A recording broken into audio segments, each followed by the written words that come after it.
এই শাড়িটা আমি কিনেছিলাম অনেক শখ করে আমার নিজের ইনকামের পয়সা দিয়ে। তো এই শাড়িটার উপর একটা টান আছে আমার। তো যাই হোক, আজকে ম্যাচিং করে বেশ সেজেছি। একটা আমার পিসেমশাইয়ের বাৎসরিক কাজ আছে, তো সেখানে যাওয়ার জন্য।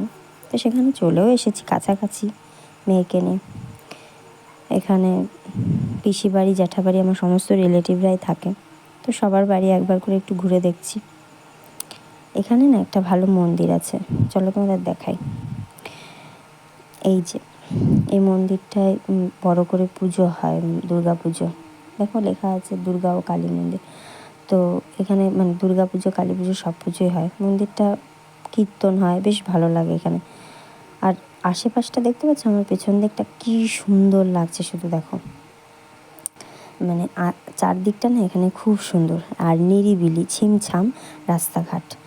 আমি যাচ্ছিলাম রাস্তা দিয়ে, দেখো এই ফুলের গাছে কাগজি ফুল, আমার দেখে এত ভালো লাগলো, মনটা ভরে গেল। আমি রানিংয়ে একটু ভিডিও করছিলাম, আশেপাশের লোকগুলো আমাকে দেখছিল বলে। পিসি বাড়ি যাচ্ছিলাম একটু দিদির সাথে গল্প করার জন্য। তা আমাকে কেমন লাগছে অবশ্যই জানিও।